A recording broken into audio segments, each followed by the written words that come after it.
प्रेमानंद महाराज जी महाभारत की एक बात बताते हुए कहते हैं कि कपटी और लालची इंसान का हमेशा विनाश होता है और सच्चे और ईमानदार व्यक्ति का हमेशा उद्धार। उन्होंने बताया कि जब युद्ध चल रहा था तो जब पांडव रणनीति बनाते थे तो दुर्योधन युधिष्ठिर जी को बुलाकर उनसे रणनीति पूछ लेते थे, क्योंकि युधिष्ठिर जी कभी झूठ नहीं बोलते थे और ये बात दुर्योधन को बहुत अच्छे से पता थी। इसीलिए जो 5 पांडव थे उनमें से दुर्योधन जी को छोड़कर जो और लोग थे वो आपस में अलग से रणनीति बनाया करते थे ताकि दुर्योधन को पता ना चले, क्योंकि वो भी जानते थे कि अगर हमने युधिष्ठिर भैया के सामने युद्ध की रणनीति बनाई तो दुर्योधन उनसे आकर पूछ लेगा और वो झूठ बोल नहीं पाएंगे और उसे हमारी युद्ध रणनीति का पहले से ही पता चल जाएगा।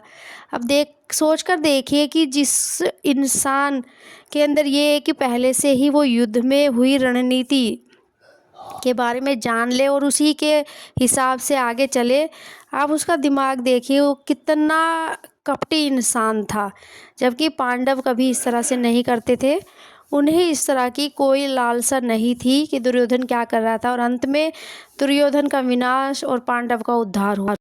प्रेमानंद महाराज जी बताते हैं कि जब वो राधा वल्लभ मंदिर में रहते थे तो 9 बजे के बाद राधा जी की सैया लगानी होती थी, तो जो भी फूल बच जाते थे तो वो कहते थे कि मुझे थोड़े फूल दे दीजिए, तो उन्हें थोड़े थोड़े से फूल दे दिए जाते थे। और जब वो राधा रानी की सैया सोने के लिए जब सैया लगाने जाते थे तो उनके आंखों से आंसू निकल जाते थे और वो कहते थे कि हे श्री जी, हे मेरी राधा रानी, मेरे पास तुम्हारे लिए कुछ भी नहीं है, सिर्फ ये कुछ फूल है, इन्हें स्वीकार करना। और वो स्वीकार कर लेती थी। कोई तुम्हें ये नहीं बताएगा, मैं बता रहा हूँ।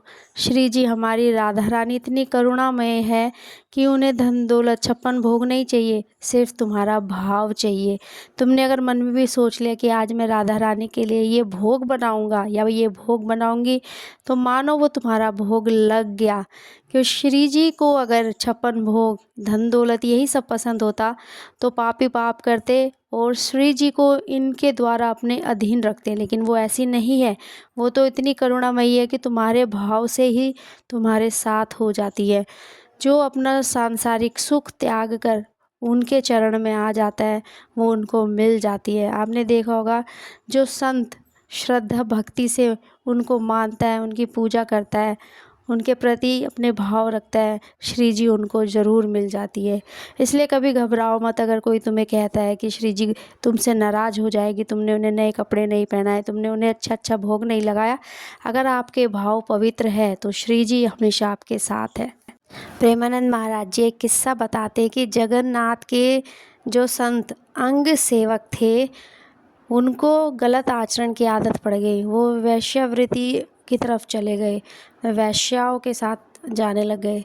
तो जो दूसरे सेवक थे उस मंदिर के, उन्होंने उनसे कहा कि महाराज आप जो कर रहे हैं ये गलत कर रहे हो, आप जगन्नाथ जी की सेवा करते हो तो आपको ये आचरण छोड़ना पड़ेगा और आपको एक फैसला लेना होगा कि आप या तो जगन्नाथ को छोड़ दो या तो जो वैश्य के यहाँ आप जाते हो वो छोड़ दो। तो वो कहता है कि ठीक है, मैं आज से जगन्नाथ जी की सेवा छोड़ता हूँ, और वो वैश्याओं की तरफ चला गया। लेकिन साथ में वो जगन्नाथ जी की पादुका ले गया और रोज़ अपने माथे से लगाता और कहता, प्रभु देखो मैं कितना नीच हूँ, मैं कितना अधम हूँ, आपको छोड़ कर आ गया। इस तरह से जब उनका शरीर समय से छूटा तो जगन्नाथ जी ने अपने अंग सेवक से कहा कि उसकी बिल्कुल जो मरने के बाद की जो क्रिया है वो बिल्कुल मेरे अंग सेवकों की तरह ही होनी चाहिए। तो जो उनके अब अंग सेवक है जगन्नाथ जी के, उन्होंने कहा कि महाराज वो तो आपको छोड़कर चले गए थे, फिर आप इतना क्यों सोच रहे हो उनके बारे में।